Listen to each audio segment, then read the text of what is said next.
ಎಲ್ಲರಿಗೂ ನಮಸ್ಕಾರ. ನಾನು ನಿಮ್ಮೆಲ್ಲರ ಪ್ರೀತಿ ಅನುಪಮ ಬ್ಲಾಗ್ಸ್ ಇನ್ ಕನ್ನಡ ಚಾನೆಲ್ಗೆ ತಮ್ಮೆಲ್ಲರಿಗೂ ಸ್ವಾಗತ. ಸ್ನೇಹಿತರೆ, ಇವತ್ತಿನ ದಿನ ಎಳ್ಳು ಬೀರ್ಲಿಕ್ಕೆ ಅಂದ್ರೆ ಎಳ್ಳು ಮತ್ತೆ ಕಡಲೆ ಬೀಜ ಎಲ್ಲ ಹಾಕಿ ರೆಡಿ ಮಾಡ್ತೀವಲ್ಲ, ಸೊ ಯಾವ ರೀತಿ ಮಾಡೋದು ಅಂತ ನೋಡ್ಕೊಂಡು ಬನ್ನಿ. ಹಾಗೆ ಸಕ್ಕರೆ ಹಚ್ಚು ಕೂಡ ಮಾಡೋದು ಹೇಳ್ಕೊಡ್ತೀನಿ. ಸೊ ಎಲ್ಲ ವಿಡಿಯೋ ರೆಡಿ ಇದೆ. ನಾನು ಅದನ್ನ ಈ ವಿಡಿಯೋ ಮುಂದೆ ನೆಕ್ಸ್ಟ್ ಜಾಯಿನ್ ಮಾಡ್ತಾ ಇದ್ದೀನಿ. ಇವಾಗ ನಾನು ಸ್ವಯಂ ಕಲಿಕೆಯಲ್ಲಿ ಕೂಡ ವಿಡಿಯೋ ಪೋಸ್ಟ್ ಮಾಡಿದ್ದೀನಿ, ನೀವು ನೋಡ್ಕೋಬಹುದು. ಯಾವ ರೀತಿ ಎಳ್ಳು ಬೆಲ್ಲ ಬೆರೆಸಿ ರೆಡಿ ಮಾಡಿಡೋದು ಮತ್ತೆ ಸಕ್ಕರೆ ಹಚ್ಚಿ ಯಾವ ರೀತಿ ಮಾಡೋದು ಅಂತ ನೋಡ್ಕೊಂಬರೋಣ. ಎಲ್ಲ ವೀಕ್ಷಕರಿಗೂ ಮಕರ ಸಂಕ್ರಾಂತಿ ಹಬ್ಬದ ಆರ್ಥಿಕ ಶುಭಾಶಯಗಳು. ದೇವರು ನಿಮ್ಗೆಲ್ಲರಿಗೂ ಆಯುಸ್ಸು ಆರೋಗ್ಯ ಕೊಟ್ಟು ಕಾಪಾಡಲಿ ಅಂತ ನಾನು ಆಶಿಸ್ತೀನಿ. ನಮ್ಮ ಹಿಂದೂ ಧರ್ಮದ ಪ್ರಕಾರ ಈ ಹಬ್ಬ ಏನಿದೆ ಮಕರ ಸಂಕ್ರಾಂತಿ ಅನ್ನೋದು ಇದು ಹೊಸ ವರ್ಷ. ಜಾಗ್ರಫಿಕಲ್ ಪ್ರಕಾರ ಕೂಡ ಇದು ಹೊಸ ವರ್ಷ ನಮಗೆ. ಸೊ ಎಲ್ಲ ರೈತರು ಬೆಳೆದಿರುವಂತಹ ಬೆಳೆಗಳನ್ನ ತೆಗೆದುಕೊಂಡೋಗಿ ಪೂಜೆ ಮಾಡುವಂಥ ಪದ್ಧತಿ ಕೂಡ ಇದೆ. ಎಳ್ಳು ಬೆಲ್ಲನ ತಿಂದು ಒಳ್ಳೆ ಮಾತಾಡೋಣ ಬನ್ನಿ ಸ್ನೇಹಿತರೆ. ಎಳ್ಳು ಬೀರೋದಕ್ಕೆ ಯಾವ ರೀತಿ ರೆಡಿ ಮಾಡ್ಕೋಬೇಕು, ಹೇಗೆ ನಾವು ಇದನ್ನು ರೆಡಿ ಮಾಡೋದು ಅಂತ ಹೇಳ್ಕೊಡ್ತೀನಿ. ಮೊದಲನೇದಾಗಿ ಇಲ್ಲಿ ನಾನು 3/4 ಕಪ್ನಷ್ಟು ಹುರ್ಗಡ್ಲೆನ ತೆಗೆದಿಟ್ಕೊಂಡಿದ್ದೀನಿ. ಬೆಲ್ಲ ಬಂದು 1 ಕಪ್ನಷ್ಟು. ಸಕ್ಕರೆ ನಿಮ್ಗೆ ಅಥವಾ ಸಿಹಿ ಅಂಶ ಜಾಸ್ತಿ ಇತ್ತು ಅಂದರೆ 1 ಕಪ್ ಸಾಕು. ಸಿಹಿ ಅಂಶ ಕಡಿಮೆ ಇತ್ತು ಅಂತ ಅಂದರೆ ನೀವು 1.5 ಕಪ್ನಷ್ಟು ತೆಗೆದುಕೋಬೇಕಾಗತ್ತೆ. ಇದನ್ನೆಲ್ಲ ಯಾವ ರೀತಿ ಕಟ್ ಮಾಡೋದು ಅಂತ ನಾನು ನಿಮಗೆಲ್ಲ ಡೀಟೇಲಾಗಿ ಎಕ್ಸ್ಪ್ಲೇನ್ ಮಾಡಿ ಹೇಳ್ತೀನಿ. ಆನಂತರ ಕೊಬ್ಬರಿ ತುರಿ 1 ಕಪ್ನಷ್ಟು ತೆಗೆದುಕೊಂಡಿದ್ದೀನಿ. ಆನಂತರ ಇದು ಬಿಳಿ ಎಳ್ಳು ತೆಗೆದುಕೊಂಡಿದ್ದೀನಿ. ಯೂಶ್ವಲಿ ಕಪ್ಪೆಳ್ಳು ಯೂಸ್ ಮಾಡ್ತಾರೆ ಶ್ರೇಷ್ಠ ಅಂತೇಳಿ, ಬಟ್ ಈಗೆಲ್ಲ ಬಿಳಿ ಎಳ್ಳೆ ಯೂಸ್ ಮಾಡೋದು. ಇದು ಜೀರಿಗೆ ಪೆಪ್ಪಿ ಅಂತ ಅಥವಾ ಜೀರಿಗೆ ಪೆಪ್ಪರ್ಮೆಂಟ್ ಅಂತ ಕೂಡ ಕರೀತಾರೆ. ಅದು 100 ಗ್ರಾಮ್ನಷ್ಟು. ಕಡಲೆ ಬೀಜ 1 ಕಪ್ನಷ್ಟು. ಮಾಡೋ ವಿಧಾನ ನೋಡ್ಕೊಳ್ಳೋಣ. ಇದೆಲ್ಲ ಕರೆಕ್ಟ್ ಮೆಷರ್ಮೆಂಟು ನಾನು ತೋರಿಸಿರೋವಂಥದ್ದು. ಎಳ್ಳನ್ನ ಸ್ವಲ್ಪ ಇನ್ನೂ ಕಡಿಮೆ ಮಾಡ್ಕೊಳ್ತೀನಿ ಅಂದರೂ ತೊಂದರೆ ಇಲ್ಲ. ಕೆಲವು ಸತಿ ಎಳ್ಳೆಲ್ಲ ಹೋಗಿ ಕೆಳಗಡೆ ಕೂತ್ಬಿಡತ್ತೆ. ಹಾಗಾಗಿ ಸೊ ಬನ್ನಿ, ಮೊದಲನೇದಾಗಿ ಬೆಲ್ಲನ ಈ ರೀತಿ ನೀಟಾಗಿ ಕಟ್ ಮಾಡ್ಕೊಳ್ತಾ ಇದ್ದೀನಿ. ಯಾವ ರೀತಿ ನಾನು ಇದನ್ನೆಲ್ಲ ಮಾಡಿಕೊಂಡೆ ಅನ್ನೋದನ್ನ ನಾನು ಈಗ ತೋರಿಸ್ತಾ ಇರೋದು. ಈ ರೀತಿ ಕಟ್ ಮಾಡಿಕೊಂಡು ನಿಧಾನಕ್ಕೆ ಕಲ್ಲಿನ ಸಹಾಯ ಅಥವಾ ಕಬ್ಬಿಣದ ಚಾಕಿದ್ರೆ ತುಂಬ ಬೆಸ್ಟು. ಸ್ಟೀಲ್ ಚಾಕಿದ್ರೆ ಹಾಳಾಗಿಬಿಡತ್ತೆ. ನೋಡಿ, ಈ ರೀತಿ ಸಣ್ಣ ಸಣ್ಣ ಪೀಸಸ್ಗಳನ್ನಾಗಿ ಮಾಡ್ಕೋಬೇಕು. ಒಂದು ನೆನಪಿನಲ್ಲಿ ಇಟ್ಕೊಳ್ಳಿ, ಇದನ್ನೆಲ್ಲ ಮಾಡಿದ ನಂತರ ಒಂದಿನ ಸ್ವಲ್ಪ ಬಿಸಿಲಲ್ಲಿ 1-2 ಅವರ್ ಒಣಗಿಸಿಟ್ಬಿಟ್ರೆ ಸರಿ ಹೋಗುತ್ತೆ. ನೋಡಿ, ಈಗ ಎಲ್ಲನೂ ಈ ರೀತಿ ನೀಟಾಗಿ ರೆಡಿ ಮಾಡಿ ಇಟ್ಕೊಂಡಿದ್ದೀನಿ. ಈಗ ನಾನೇನು ಮಾಡ್ತೀನಿ, ಒಂದು ಮರ ತೆಗೆದುಕೊಂಡು, ಅಕ್ಕಿ ಕೇರೋ ಮರ ಬರುತ್ತಲ್ಲ ಅದರಲ್ಲಿ ತೆಗೆದುಕೊಂಡು ನೀಟಾಗಿ ಈ ರೀತಿ ಮಾಡ್ಕೊಳ್ತೀನಿ. ಈ ಪುಡಿ ಎಲ್ಲ ಏನಿದೆ, ಈ ಪುಡಿ ಎಲ್ಲ ನಮಗೆ ಬೇಡ. ಈ ಗಟ್ಟಿ ಏನಿದೆ, ಗಟ್ಟಿನ ಈ ರೀತಿ ಸೈಡ್ಗೆ ಎತ್ತಿಟ್ಕೊಳ್ತಾ ಒಂದು ಬೌಲ್ಗೆ ಹಾಕಿ ನೀಟಾಗಿ ಇದನ್ನೆಲ್ಲ ಎತ್ತಿಟ್ಕೊಳ್ಳೋಣ. ಇದೇ ರೀತಿ ಉಳಿದಿರೋವಂಥದ್ದನ್ನೆಲ್ಲ ಮಾಡ್ಕೊಳ್ಳೋಣ. ಈಗ ಏನಿದೆ ಈ ಪುಡಿ ಏನಿದೆ, ಈ ಮಿಕ್ಕಿರೋಂಥ ಪುಡಿ, ಇದನ್ನು ಬೆಲ್ದನ್ನೋ ಅಥವಾ ಸ್ವೀಟ್ ಪೊಂಗಲ್ಗೋ ಅಥವಾ ಪಾಯಸಕ್ಕೋ ಯಾವುದಕ್ಕಾದರೂ ಯೂಸ್ ಮಾಡ್ಕೋಬಹುದು ನೀವು. ಸೊ ಏನು ತೊಂದರೆ ಇಲ್ಲ, ಇದನ್ನು ಬಿಸಾಕೋಂಥ ಅವಶ್ಯಕತೆ ಕೂಡ ಇಲ್ಲ. ಸೊ ಬನ್ನಿ, ಈಗ ಕೊಬ್ಬರಿ ಯಾವ ರೀತಿ ಇದು ಮಾಡ್ಕೊಳ್ಳೋದು ಅಂತ ತೋರಿಸ್ತೀನಿ. ಮೊದಲನೇದಾಗಿ ಈ ರೀತಿ ಕೊಬ್ಬರಿ ಸರೆಮಣೆ ಅಥವಾ ತುರೆಮಣೆ ಅಂತ ಹೇಳ್ತಾರೆ, ಇದನ್ನ ತೆಗೆದುಕೊಂಡು ನೀಟಾಗಿ ಈ ರೀತಿ ಸಿಪ್ಪೆ ಮಾತ್ರ ತೆಕ್ಕೊಂಡು ಈ ಕಪ್ಪು ಭಾಗ ಏನಿದೆ ಅದು ಬಂದಿದೆಯಲ್ಲ ಎಕ್ಸ್ಟ್ರಾ, ಅದನ್ನು ನೀವು ಈವನ್ ಸ್ನೇಹಿತರೆ ಪುಳಿಯೋಗರೆ ಮಾಡ್ತೀವಲ್ಲ ಅದಕ್ಕೂ ಕೂಡ ಹಾಕೋಬೋದು. ನೋಡಿ, ಈಗ ನೀಟಾಗಿ ಈ ರೀತಿ 1 by 1 ನೀಟಾಗಿ ಕಟ್ ಮಾಡ್ಕೊಳ್ತಾ ಇದ್ದೀನಿ. ಆದಷ್ಟು ಇದಕ್ಕೆಲ್ಲ ಕಬ್ಬಿಣದ ಚಾಕು ಯೂಸ್ ಮಾಡಿದ್ರೆ ಬೆಟರು, ಅಥವಾ ಸರೆಮಣೆ ಇದ್ರಂತೂ ತುಂಬ ಒಳ್ಳೆಯದು. ಈಗ ನೋಡಿ, ನಿಮಗೆ ಚಿಕ್ಕದಾಗಿ ನೀಟಾಗಿ ಸ್ಲೈಸ್ ಮಾಡ್ಕೊಳ್ಳಿ ಸ್ನೇಹಿತರೆ. ಇದೂ ಅಷ್ಟೇ, ಮಿನಿಮಮ್ 1-2 ಅವರ್ ಬಿಸಿಲಲ್ಲಿ ಒಣಗಿಸಿದ್ರೆ ತುಂಬ ಚೆನ್ನಾಗಿರುತ್ತೆ. ನೀವು 1 ತಿಂಗಳು 1.5 ತಿಂಗಳು ಇಟ್ಕೊಂಡು ತಿಂದ್ರೂ ಏನೂ ಆಗೋದಿಲ್ಲ. ಸೊ ಈಗ ಇದೆಲ್ಲ ರೆಡಿಯಾಗಿದೆ. ಆನಂತರ ಈಗ ಕಡಲೆ ಬೀಜ ಹುರ್ಕೊಂಬಂದ್ಬಿಡೋಣ. ಒಂದು ಸ್ಟೀಲ್ ಬಾಣಲಿಗೆ ಕಡಲೆ ಬೀಜ ಹಾಕ್ಕೊಳ್ತಾ ಇದ್ದೀನಿ. ನೆನಪಿನಲ್ಲಿರಲಿ, ಆದಷ್ಟು ಲೋ ಫ್ಲೇಮ್ನಲ್ಲೇ ಉರಿಬೇಕಾಗತ್ತೆ. ಎಷ್ಟು ಚೆನ್ನಾಗಿ ಉರಿತೀರೋ ಅಷ್ಟು ಚೆನ್ನಾಗಿ ಕ್ರಿಸ್ಪಿಯಾಗುತ್ತೆ. ಆದಷ್ಟು ಸೀಸ್ಲಿಕ್ಕೆ ಹೋಗ್ಬೇಡಿ. ಕಡಲೆ ಬೀಜ ಬೆಂದಿದೆಯೋ ಇಲ್ವೋ ಅಥವಾ ಹುರಿದಿದೆಯೋ ಇಲ್ವೋ ಅಂತ ಹೆಂಗೆ ಗೊತ್ತಾಗುತ್ತೆ ಅಂದರೆ, ಒಂದು ಕಡಲೆ ಬೀಜನ ತೆಗೆದುಕೊಂಡು ಈ ರೀತಿ ಸಿಪ್ಪೆನ ಈ ರೀತಿ ಇಸಕಿದಾಗ ಕಂಪ್ಲೀಟಾಗಿ ಸಿಪ್ಪೆ ಹೋಗ್ತಿದೆ ಅಂದರೆ ಇದು ರೈಟ್ ಕನ್ಸಿಸ್ಟೆನ್ಸಿ ಅಂತ ಹೇಳಿ. ಸೊ ಈಗ ಇಮ್ಮಿಡಿಯೇಟ್ ಆಫ್ ಮಾಡಿಬಿಟ್ಟು ಒಂದು ಅಕ್ಕಿ ಕೇರೋ ಮರ ಬರುತ್ತಲ್ಲ ಅದಕ್ಕೆ ಹಾಕ್ಕೊಳ್ತಾ ಇದ್ದೀನಿ. ನಿಮಗೆ ಯಾವ ರೀತಿ ಅನುಕೂಲತೆ ಇದೆಯೋ ಆ ರೀತಿ ಮಾಡ್ಕೊಳ್ಳಿ.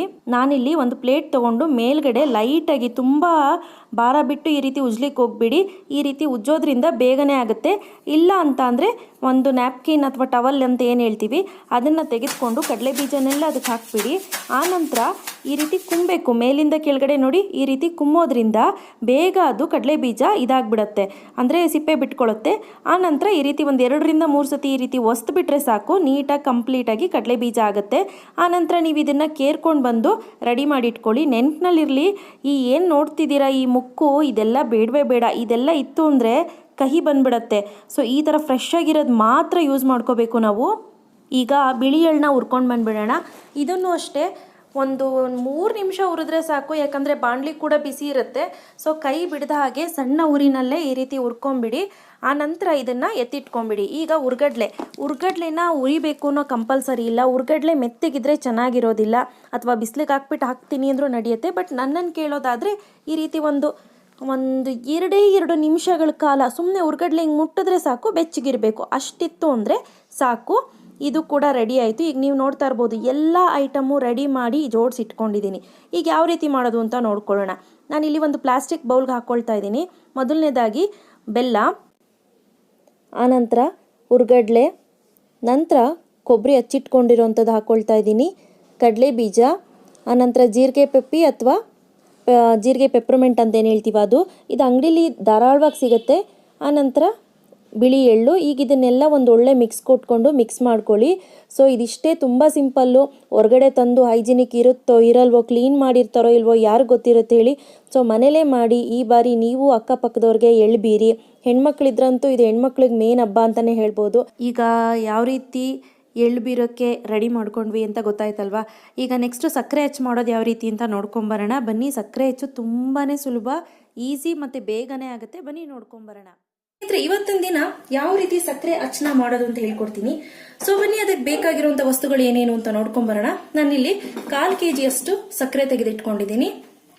ಅದೇ ಕಪ್ ಮೆಜರ್ಮೆಂಟ್ ಅಲ್ಲಿ ಒಂದು 50 ml ಅಷ್ಟು ಹಾಲು ತೆಗೆದಿಟ್ಕೊಂಡಿದ್ದೀನಿ, ಒಂದು 50 ml ಅಷ್ಟು ಮೊಸರು, ಆನಂತರ ಸಕ್ಕರೆಯ ಅರ್ಧ ಭಾಗ ಅಥವಾ ಅರ್ಧ ಭಾಗಕ್ಕಿಂತ ಒಂದು ಸ್ವಲ್ಪ ಕಡಿಮೆ ಅಷ್ಟು ನೀರು ತೆಗೆದುಕೋಬೇಕಾಗತ್ತೆ. ಸಕ್ಕರೆ ಹಚ್ಚು ಬಾಯಿಗಿಟ್ರೆ ಕರಗೋಗ್ಬೇಕು ಅನ್ನೋ ರೀತಿ ಬೇಕು ಅಂದ್ರೆ ನೀವು ಸಕ್ಕರೆನ ಮಿನಿಮಮ್ ಒಂದು 3 ರಿಂದ 4 ಅವರು ನೆನೆ ಇಟ್ಬಿಟ್ಟು ಮಾಡಬೇಕು. ಅವಾಗ ತುಂಬಾ ಚೆನ್ನಾಗಿ ಬರುತ್ತೆ. ಆನಂತರ ಸ್ನೇಹಿತರೆ, ಈ ರೀತಿ ಮೌಲ್ಡ್ಗಳು ಸಿಗುತ್ತೆ ನಿಮ್ಗೆ, ವೆರೈಟೀಸ್ ಆಫ್ ಡಿಸೈನ್ಸ್ ಮೌಲ್ಡ್ ಸಿಗುತ್ತೆ. ಸೊ ನೋಡಿ, ಇದನ್ನ ನೀವು ಮಿನಿಮಮ್ ಅಂದ್ರೂ ಒಂದು 4 to 5 hours ನೀರಿನಲ್ಲಿ ನೆನೆ ಇಡಬೇಕು. ಸೊ ನೀರಿನಲ್ಲಿ ನೆನೆ ಇಟ್ಟಾಗ ಏನಾಗುತ್ತೆ, ಮರ ನೀರು ಕುಡಿಯುತ್ತೆ. ಆನಂತರ ಸಕ್ಕರೆ ಮೌಲ್ಡ್ ಒಳಗಡೆ ನಾವು ಹಾಕ್ಬಿಟ್ಟು ತೆಗೆದಾಗ ಈಸಿಯಾಗಿ ಇದು ಕಳ್ಕೊಂಡು ಬೀಳುತ್ತೆ ಸಕ್ಕರೆ ಹಚ್ಚುಗಳು. ನಿಮ್ಗೆ ಅದೆಲ್ಲ ಸಿಕ್ಕಿಲ್ಲ ಮೇಡಮ್ ಅಂತ ಅಂದ್ರೆ ಈ ತರ ಚಾಕ್ಲೇಟ್ ಮೌಲ್ಡ್ ಸಿಗುತ್ತಲ್ಲ, ಇದರಲ್ಲೂ ಕೂಡ ಮಾಡ್ಕೋಬಹುದು. ಇದರಲ್ಲೂ ಕೂಡ ಚೆನ್ನಾಗಿ ಬರುತ್ತೆ, ಯಾವುದೇ ರೀತಿ ತೊಂದರೆ ಇಲ್ಲ. ಮೊದಲನೇದಾಗಿ ಈಗ ಸ್ಟವ್ ಹಚ್ಕೊಂಡಿದ್ದೀನಿ. ತಳದಲ್ಲಿ ಸ್ವಲ್ಪ ಸಕ್ಕರೆ ಇದೆ ಅಷ್ಟೇ, ಇನ್ನು ಮಿಕ್ಕಿದೆಲ್ಲ ಕರಗೋಗಿದೆ. ನೀಟಾಗಿ ಇದನ್ನ ಚೆನ್ನಾಗಿ ಬಿಸಿ ಮಾಡ್ಕೊಳ್ಳೋಣ ಕರಗೋ ತನಕ. ಮತ್ತೆ ಇನ್ನೊಂದು ಸ್ನೇಹಿತರೆ, ಈ ಮೌಲ್ಡ್ನ ನಾನು ತೆಗೆದ್ಬಿಟ್ಟು ಈ ರೀತಿ ಅಂದ್ರೆ ಉಲ್ಟಾ ಮಾಡಿ ಇಟ್ಬಿಡ್ತೀನಿ. ಈ ರೀತಿ ಹಾಕಿಡೋದ್ರಿಂದ ಇನ್ ಕೇಸ್ ನೀರಿನ ಅಂಶ ಜಾಸ್ತಿ ಏನಾದ್ರೂ ಇದ್ರೆ ಬಿಟ್ಕೊಳ್ಳುತ್ತೆ. ಮತ್ತೆ ಇನ್ನೊಂದೇನಪ್ಪಾ ಅಂದ್ರೆ ಫುಲ್ ಕಂಪ್ಲೀಟ್ ಆಗಿ ಡ್ರೈ ಆದ್ರೂ ಕೂಡ ಅಚ್ಚುಗಳು ಚೆನ್ನಾಗಿ ಬರೋದಿಲ್ಲ. ಇದನ್ನ ಗಮನದಲ್ಲಿ ಇಟ್ಕೋಬೇಕು. ನೋಡಿ, ಇದು ಪಾಕ ಚೆನ್ನಾಗಿ ಕುದೀತಾ ಇರ್ಲಿ. ಅಷ್ಟ್ರಲ್ಲಿ ನಾನು ನಿಮಗೆ ಇನ್ನೊಂದು ಇಲ್ಲಿ ತೋರಿಸ್ತೀನಿ ನೋಡಿ. ಈ ರೀತಿ ಅಚ್ಚುಗಳಿದೆ. ಈ ಭಾಗ ಏನಿದೆ ಶೇಪ್ ಕೊಟ್ಟಿದಾರಲ್ಲ, ಅಂದ್ರೆ ಈ ರೀತಿ ಕಟ್ ಮಾಡಿರೋ ಭಾಗ ಏನಿದೆ, ಇದೆರಡು ಒಂದಕ್ಕೊಂದು ಕೂಡ್ಕೋಬೇಕು. ಆನಂತರ ಈ ರೀತಿ ಕ್ಲೋಸ್ ಮಾಡ್ಕೊಳ್ಳಿ. ನೆನಪಿನಲ್ಲಿರ್ಲಿ, ನಾವು ಈ ರೀತಿ ಹಾಕ್ತಿವಲ್ವಾ, ಹಿಂದೆ ಜಾಸ್ತಿ ಗ್ಯಾಪ್ ಬಿಟ್ಕೋಬಾರ್ದು. ಗ್ಯಾಪ್ ಬಿಟ್ಕೊಂಡ್ರೆ ಏನಾಗತ್ತೆ, ಇಲ್ಲಿ ಪೋರ್ಷನ್ ಅಲ್ಲಿ ಎಲ್ಲ ಪಾಕ ಹಾಕಿದ ತಕ್ಷಣ ಹರ್ಕೊಂಡ್ ಬಂದ್ಬಿಡತ್ತೆ. ಈಗ ನೋಡಿ, ಈಗ ನಾನು 2 ರಬ್ಬರ್ ಬ್ಯಾಂಡ್ ಸೇರಿಸಿ ಈ ರೀತಿ ಟೈಟ್ ಆಗಿ ಹಾಕೊಳ್ತೀನಿ. ನೋಡಿ, ಈಗ ಕುದೀತಿದೆ. ಈಗ ನಾನೇನ್ ಮಾಡ್ತೀನಿ, ಮೊಸರು ಹಾಕೊಳ್ತೀನಿ. ಮತ್ತೆ ಇನ್ನೂ ಒಂದು ಹೇಳ್ಬೇಕು ನಿಮ್ಗೆ, ತುಂಬಾ ಅಂದ್ರೆ ತುಂಬಾ ಸಾಫ್ಟ್ ಆಗಿ ಬರ್ಬೇಕು ಮೇಡಮ್ ಅಂತ ಅಂದ್ರೆ 2 ನಿಮಿಷದ ನಂತರ ಮತ್ತೆ ಇನ್ನೊಂದ್ಸತಿ ಹಾಲು ಹಾಕೊಳ್ಳಿ. ಅಂದ್ರೆ 2 ಬಾರಿ ಹಾಲು ಹಾಕೊಳ್ಳಿ, ಅವಾಗ ಇನ್ನೂ ಸಾಫ್ಟ್ ಆಗಿ ಬರುತ್ತೆ. ಸೊ ನೋಡಿ, ಈಗ ಹಾಲು ಹಾಕೊಳ್ತಾ ಇದ್ದೀನಿ. ಸೊ ಸಕ್ಕರೆ ನೆನೆಸ್ಬೇಕು ಒಂದು. ಆ ಮೆಥಡ್ ಫಾಲೋ ಮಾಡಿದ್ರೆ ಸಕ್ಕರೆ ನೆನೆಸಿ ಮಾಡೋದ್ರಿಂದ ಸಾಫ್ಟ್ನೆಸ್ ಬರುತ್ತೆ. ಇಲ್ಲ ಅಂತ ಅಂದ್ರೆ 2 ಸತಿ ಹಾಲು ಹಾಕಿ ಶೋಧಿಸ್ಕೊಳ್ಳೋದ್ರಿಂದ ಸಾಫ್ಟ್ನೆಸ್ ಬರುತ್ತೆ.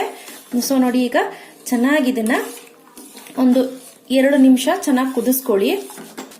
ಕೆಲವ್ರಿಗೆ ಏನಾಗುತ್ತೆ ಅಂದ್ರೆ ಸಮಥಿಂಗ್ ಒಂಥರ ಕ್ರೀಮಿಶ್ ಕಲರ್ ಬಂದ್ಬಿಡತ್ತೆ. ಯಾಕೆ ಅಂತ ಅಂದ್ರೆ ಸಕ್ಕರೆನಲ್ಲಿರುವಂತಹ ಗಲೀಜಾಂಶ ಹೋಗಿರೋದಿಲ್ಲ. ಸೊ ಅದಕ್ಕಾಗಿ ಕ್ರೀಮಿಶ್ ಬಂದ್ಬಿಡತ್ತೆ.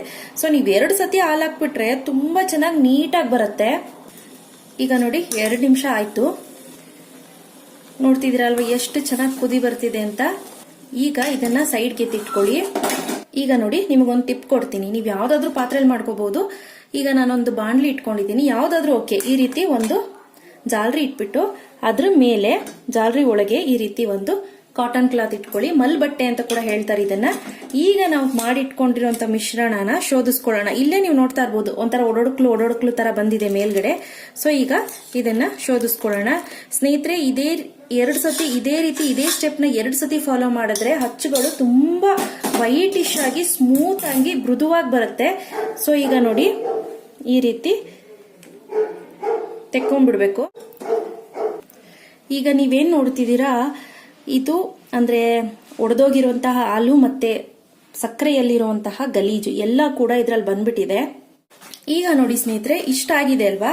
ಇದನ್ನ ಫುಲ್ ಒಂದೇ ಸತಿ ಹಾಕೊಂಡು ಮಾಡ್ಕೊಳ್ತೀನಿ ಅಂದ್ರೆ ಮಾಡ್ಕೋಬಹುದು. ಇಲ್ಲ ಮೇಡಮ್ ಅರ್ಧಕ್ಕೆ ಒಂದ್ಸತಿ ಮಾಡ್ತೀನಿ, ಇನ್ನೊಂದ್ಸತಿ ಮಾಡ್ತೀನಿ ಅಂದ್ರೆ ಇದನ್ನ ಸೈಡ್ಗೆ ಎತ್ತಿಟ್ಕೊಳ್ಳಿ. ಯಾಕಂದ್ರೆ ನಮ್ಮ ಹತ್ರ ಇರೋದು ಒಂದು 3 ರಿಂದ 4 ಮೌಲ್ಡ್, ಸೊ ಸಾಲೋದಿಲ್ಲ. ಸೊ ಅದಕ್ಕಾಗಿ ಈಗ ಮತ್ತೆ ಸ್ಟವ್ ಹಚ್ಕೊಂಡು ಇದನ್ನ ಕುದಿಲಿಕ್ಕೆ ಇಡ್ತೀನಿ. ಈವನ್ ನೀವು ಕಲರ್ಸ್ ಬೇಕು ಅಂದ್ರೆ ಯಾವ್ದಾದ್ರು ಕಲರ್ಸ್ ಯೂಸ್ ಮಾಡಬಹುದು. ನೋಡಿ ನನ್ನ ಹತ್ರ ಆರೆಂಜ್ ಇದೆ, ಯೆಲ್ಲೋ ಇದೆ, ಮತ್ತೆ ಗ್ರೀನ್ ಇದೆ. ನಿಮಗೆ ಬೇಕು ಅಂದ್ರೆ ಯಾವ್ದಾದ್ರು ಫುಡ್ ಕಲರ್ಸ್ ನ ಯೂಸ್ ಮಾಡ್ಕೋಬಹುದು. ಈಗ ನೀವು ನೋಡ್ತಿರ್ಬೋದು ಪಾಕ ಸ್ವಲ್ಪ ಗಟ್ಟಿ ಆಗ್ತಾ ಇದೆ. ಈಗ ನೊರೆ ಬರ್ಲಿಕ್ಕೆ ಶುರುವಾಗಿದೆ. ನೊರೆ ಬರ್ಲಿಕ್ಕೆ ಶುರು ಆದ್ಮೇಲೆ ಇನ್ನೂ ಸುಮಾರು ಟೈಮ್ ಹಿಡಿಯುತ್ತಿದ್ದು. ನೋಡಿ ಈಗ ನೀವು ನೋಡ್ತಾ ಇರ್ಬೋದು ಯಾವ ರೀತಿ ಬಬಲ್ಸ್ ಬರ್ತಿದೆ ಅಂತ. ಸೊ ಈ ರೀತಿ ಚೆನ್ನಾಗಿ ಅದು ಬಬಲ್ಸ್ ಬರಬೇಕು. ಸೊ ಬಬಲ್ಸ್ ಬರ್ತಾ ಏನಾಗುತ್ತೆ ಅಂದ್ರೆ ಕ್ರಿಸ್ಟಲೈಸ್ ಆಗುತ್ತೆ, ಅಂದ್ರೆ ಆಗ್ಲಿಕ್ಕೆ ಶುರುವಾಗುತ್ತೆ. ತಿರುಗಿಸ್ಕೊಳ್ತಾ ಇರೋಣ. ಇನ್ನೇನ್ ಆಗೋಯ್ತು ಹೆಚ್ಚು ಕಮ್ಮಿ. ತುಂಬಾ ಸಿಂಪಲ್ ಸ್ನೇಹಿತರೆ. ನಾ ಹೇಳ್ದಾಗೆ 2 ರಿಂದ 3 ಸತಿ ಹಾಲಲ್ಲಿ ನೀವು ಮಾಡ್ಬಿಟ್ರೆ ಒಂದು ಚೂರು ಕಲರ್ ಚೇಂಜ್ ಆಗೋದಿಲ್ಲ, ಬೆಳ್ಳಗಿರುತ್ತೆ.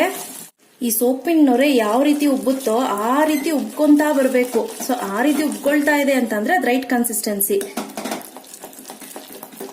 ಮತ್ತೆ ಮರಳಾಗ್ಬೇಕು. ಈಗ ನೀವು ನೋಡ್ತಾ ಇರ್ಬೋದು ಸ್ನೇಹಿತರೆ, ಈಗ ಸ್ಟವ್ ಇಂದ ಈ ಕಡೆ ತಗೊಂಡು ಈ ರೀತಿ ಮಾಡ್ಕೊಳ್ತೀನಿ. ಸೊ ನೋಡಿ ನೊರೆ ತರ ಯಾವ ರೀತಿ ಬರ್ತಿದೆ ಅಂತ. ಸೊ ಇದು ರೈಟ್ ಕನ್ಸಿಸ್ಟೆನ್ಸಿ. ಈಗ ಏನಿದೆ ಈ ನೊರೆ, ಇದು ಕರೆಕ್ಟ್ ಕನ್ಸಿಸ್ಟೆನ್ಸಿ, ಹೀಗೆ ಇರಬೇಕು. ಸೊ ಈಗ ಇದನ್ನ 1 by 1 ಹಾಕೊಂಡ್ಬಿಡೋಣ ಮೌಲ್ಡ್ಗಳಿಗೆ. ಈಗ ನೋಡಿ ಎಷ್ಟು ಫ್ಯೂ ಸೆಕೆಂಡ್ಸ್ ಅಲ್ಲಿ ಇದು ಇದಾಗ್ಬಿಡುತ್ತೆ. ಈಗ ನಾನೇನ್ ಮಾಡ್ತೀನಿ, ಗಟ್ಟಿ ಆಗ್ಬಿಡುತ್ತೆ. ಸೊ ಈಗ ನೋಡ್ಕೊಂಡು ಈ ರೀತಿ ಮೌಲ್ಡ್ಸ್ ಗಳಿಗೆ ಫಿಲ್ ಮಾಡ್ಕೊಳ್ಳೋಣ. ಬೇಗ ತುಂಬಿಸ್ಕೊಬೇಕು. ಎಷ್ಟು ಕಣ್ಣು ತೆಗೆಯೋದ್ರಲ್ಲಿ ಇದು ಗಟ್ಟಿ ಆಗ್ಬಿಡುತ್ತೆ. ಗಟ್ಟಿ ಆಗ್ಬಿಟ್ರೆ ಏನ್ ಮಾಡೋದು ಮೇಡಮ್, ಪಾಕ ಇಲ್ಲ ಅನ್ನೋದಾದ್ರೆ ಸ್ವಲ್ಪ ನೀರ್ ಹಾಕ್ಬಿಟ್ಟು ಮತ್ತೆ ಬಿಸಿಗೆ ಇಡ್ಬೇಕಾಗತ್ತೆ. ಪಾಕ ಇದೆ ಅಂದ್ರೆ ಸ್ವಲ್ಪ ಒಂದು 2 ಸ್ಪೂನ್ ಅಷ್ಟು ಪಾಕನ ಹಾಕೊಂಡ್ರೆ, ಅಂದ್ರೆ ಪಾಕ ಸೈಡ್ಗೆ ಎತ್ತಿಟ್ಕೊಂಡಿದೀವಲ್ಲ ಆ ಪಾಕ ಹಾಕೊಂಡ್ರೆ ನೀಟಾಗಿ ಬರುತ್ತೆ. ಓಕೆ, ಈಗ ನೋಡಿ ಈ ರೀತಿ ಫಿಲ್ಲಿಂಗ್ ಮಾಡ್ಕೊಳ್ತಾ ಬರೋಣ. ನೋಡಿ ಇನ್ ಕೇಸ್ ಜಾಸ್ತಿ ಬಂದ್ಬಿಟ್ಟಿದೆ ಮೇಡಮ್ ಅಂದ್ರೆ ಇದನ್ನ ಮೇಲ್ಗಡೆದನ್ನ ತೆಕ್ಕೊಂಡು ಮತ್ತೆ ನೀವು ಅದನ್ನ ಹಾಕಿ ಬಿಸಿ ಮಾಡ್ಕೋಬಹುದು. ಈವನ್ ಈ ಚಾಕ್ಲೇಟ್ ಮಾಡೋ ಮೌಲ್ಡಿಂಗ್ ಸಿಗುತ್ತಲ್ಲ ಅದಕ್ಕೂ ಕೂಡ ಹಾಕೊಳ್ತಾ ಇದ್ದೀನಿ.